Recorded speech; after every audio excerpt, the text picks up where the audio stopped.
Hey friends, in the previous video we have seen what is Spring Framework, then what is Spring Boot, and then we have seen what is Spring Boot architecture with an example, and then what are the most commonly used annotation in the Spring Boot with practical. And in this video we are going to see what is Spring Security and how it works. And if you still not subscribed to my channel, then please subscribe and click on the bell icon so you will not going to miss my upcoming videos. I'll bring these kind of interesting and helpful videos for you. So let's start without wasting time. So it's our starting point, a simple Spring Boot application. And what we are going to do in this video, we will add one test API into our existing Spring Boot application which we have created into the previous video. So in the previous video we have created this product application in which we have created one model and with three parameters like ID, name and cost. So in this video what we are going to do is we are going to provide the security for the APIs which we have created in the previous video, like this add product, get product. These are APIs of our application. So what I am going to do here is I am going to make one more API with get mapping, and the name of the API will be suppose test, and this API will going to return one string. So the return type will be string and the name of this method will be test. In this I am going to return one string like welcome to Spring Boot tutorial. Now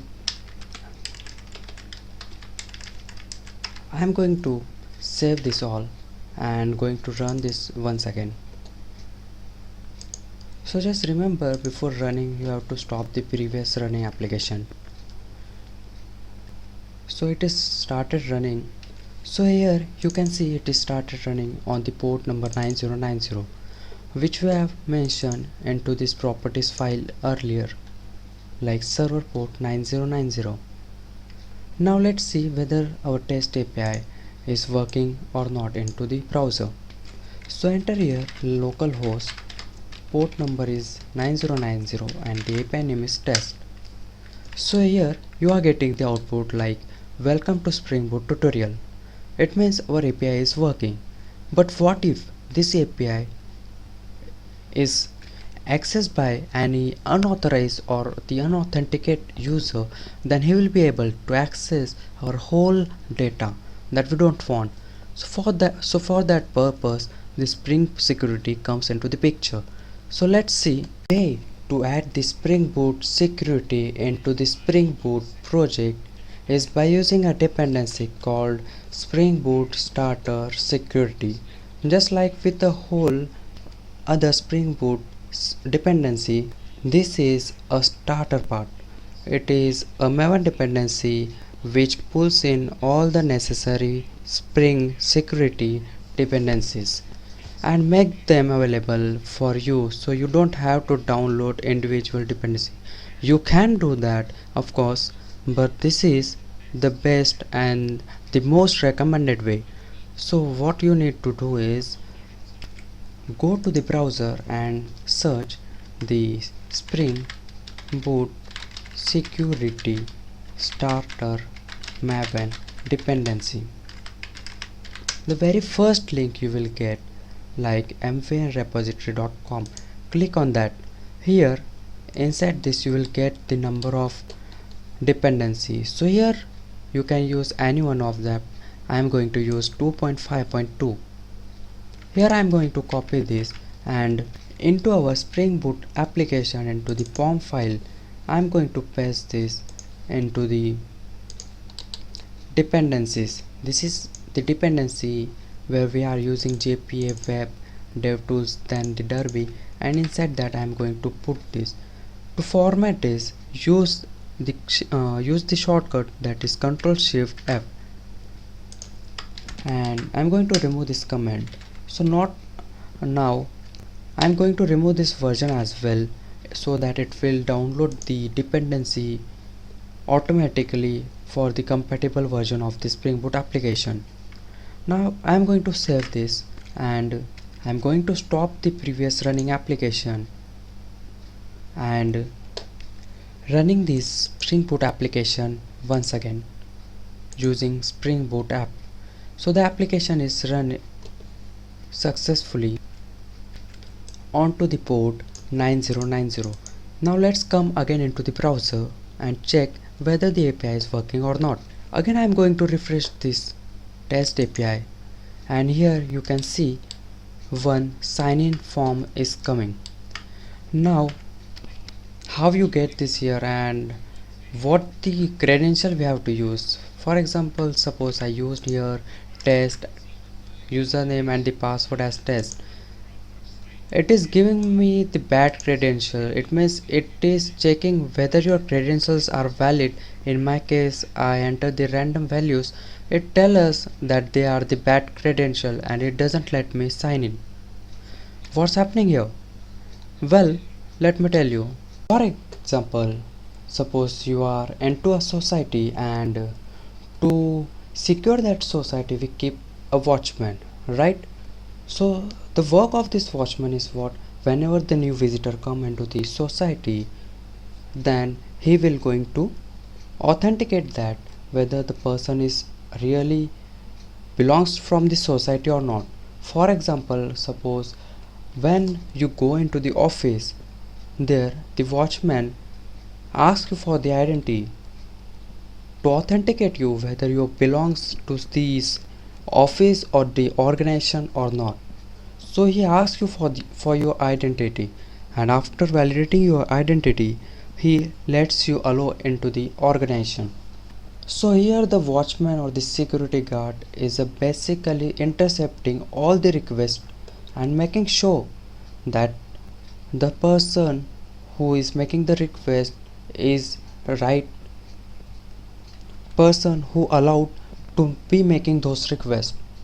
This is kind of Spring Boot security just by adding Spring Boot dependency to this class path.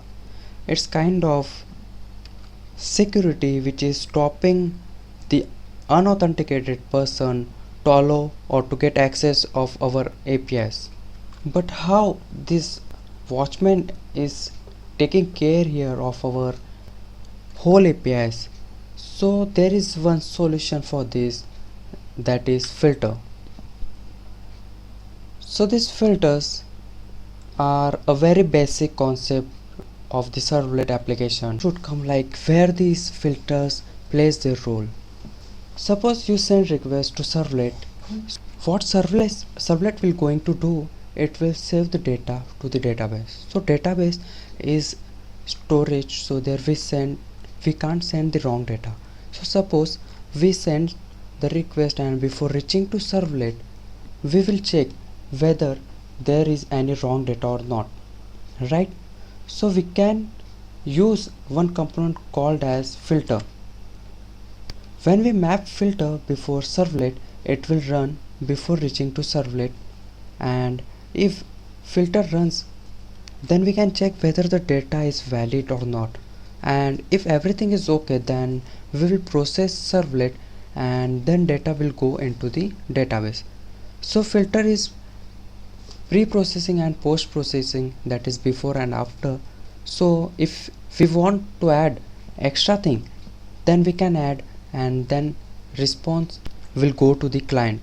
So the filter is nothing but it is an interface to which we need to implement into class, which is the Spring Security is doing by internally for us. So Spring Security is putting a filter like Spring Security filter, and it is saying I will going to examine all the requests to allow or denied request as. So the simple flow will be like the client will send the request to the server. Here we will put our application, but the client will not able to access our APIs directly. The new terms comes into the picture called as filter. So the filter will going to authenticate each and individual request coming from the client, and after authenticating it will going to send that request to the server and will back will send back the response from the server to the client. So this is the simple security flow. Means before using any API, any REST API, it will authenticate whether you are the right person to use that URL or not. Then it will going to add the login form, and the person who knows the credential, that person only going to access that APIs. Then the third thing is it will going to handle all the kind of login errors. For example, if you enter the wrong credential, as I shown you previously, at that time it was giving bad credentials error. So similarly, this will going to handle all your login errors. Then the next is create a user and set a default password. So by default it will going to create a user for you with a default password. So let's see what is the password for the Spring application. So when you run the Spring application, at that time it will generate one security password for you. So what you have to do, you have to copy that as it is, and into the browser you have to enter the username as user and password as the password which you copied from the Spring Boot application command prompt. Now you have to click on the sign in, and now you will be able to access the APIs.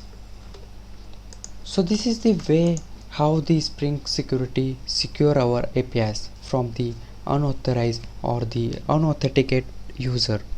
So just by adding the Spring security into the pom.xml file, we have achieved the security.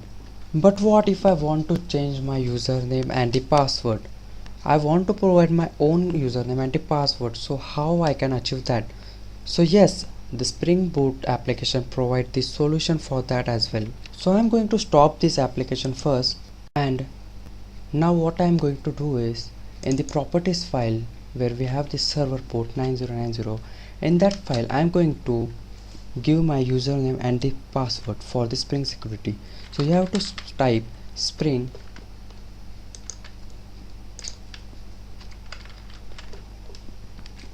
dot security dot user dot name, and here I am going to provide the username as suppose product, and this similar way I am going to provide the password as well, dot user dot password. Password will be suppose product 123. So now what I'm going to do is I'm going to save this application, and I'm going to rerun this application. So the application is started running, and it runs successfully on the port 9090. Now let's see whether the API is working or not. Now into the browser I'm going to hit the same API once again, 9090 and the test. Now here you can see we got the login page. So now suppose here I am going to enter the product as the username and the product 123 as the password, and I am going to click on the sign in. Now here you can see I am able to access the APIs using my custom or my own username and the password. And one more thing, when you provided this custom username and the password, at that time it is not generated any default password for you. So this is how the Spring Boot security works. So far in this video we have seen how to add the Spring security using the dependency Spring Boot starter security. With this example we have understood the Spring security and how it works. Then we have seen the filter. Suppose this is the user and this is the server. In the server we have the servlets. Servlets are nothing but it is the Java program, and if you want to know detail about this servlet and the filter, then go and watch my servlet series. I will try to put the link into the description. So here suppose you send the request to servlet, so what servlet will do, it will save the data into the database. So database is storage, so there we can't send any wrong data. So suppose we send the request, and before reaching to servlet we will check whether there is any wrong data or not. So we can use one component called as filter, where we can map filter before servlet. It will run before reaching to servlet, and if filter runs, then we can check whether the data is valid or not, and if everything is okay, then we will process servlet, and then data will go into the database. So filter is pre-processing and post-processing, that is before and after. So in case if we want to add some extra thing in the request, then we can add that here, and then we can send the request to the servlet. So the question should come into the mind like this validation we can put into the front end using the JavaScript, but sometime if the user disable the JavaScript into the browser and send the request, then that validation will not going to work. So for that reason we have to provide this security, and these filters are pluggable. That is, if I make one filter with name filter1 and I put that before the servlet 1, so the same filter if I want to use before the servlet 2, I can use that. That's why it is known as pluggable. So this filter is nothing but it is an interface to which we need to implement into the class. Then we have seen the security flow, that is, whenever the client will send this request to the server, it will not going to access that data directly. The filter will come into that. It will going to authenticate the request each and individual, and after authenticate it will going to send it to the server. Then we have seen the four major things, like it will going to add the mandatory authentication for URL, that is, before accessing any URL or any APIs you have to authenticate yourself. Then we have seen it will going to add the login form, and with that it will going to handle all the login errors, like if you put invalid details, then it will going to validate that all the things by itself. Then what we have seen, it will create one user with a default password for us. Using that we can log in into system. So for this video it is enough to explain understood like what is security. I will try to make one separate video in which I am going to explain you like what is this delegating filter proxy, what is this convert method, what is authentication, what is authorization, what is the authenticated method.